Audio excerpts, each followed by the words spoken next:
तो नमस्कार प्रणाम। आज जैसन जान तनी कि आज चंद्र ग्रहण लागल बा, तो चली कुछ बैठल बा लोग इनका से पूछल जाओ कि चंद्र ग्रहण के असर का बा। जैसे कि चंद्र ग्रहण 3:20 पर लागल बा, ओ घरिया से लोग भूखे बा।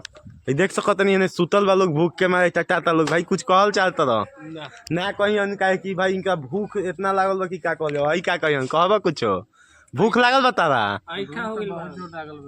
तारा लागल बा हो। देखिए भूख तो लागल बा सब कोई के, लेकिन बोलत नहीं है काहे कि लोग के बोली नहीं के निकलत भूख के मारे। और 7 बजे खाना खाए के बा, मतलब कि चली एगो भाई आउ रही इनका से पूछल जा कि का इनका परेशानी बटे। हाँ भाई चंद्र ग्रहण में कैसन फील होता है?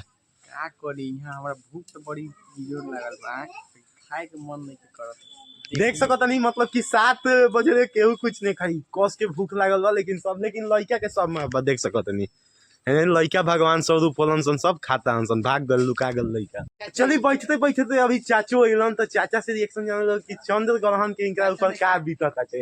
हई देखी हई तुम्हारा खा ले लो इनकरा ऊपर तो बड़का ग्रहण भाई तुम्हारा पलट भी नीतीश कुमार बा।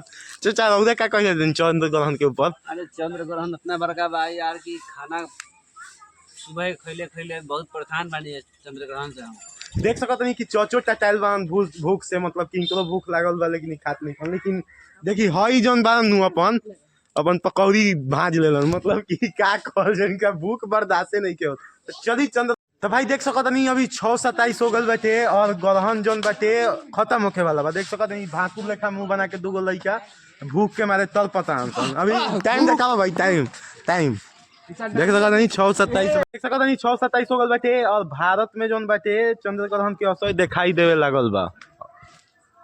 देख सकत नहीं लोग के दिखाई देत होई कि चंद्र ग्रहण मतलब लाग गल। देख सकत नहीं चंद्र ग्रहण देखेला कितना लोग जा।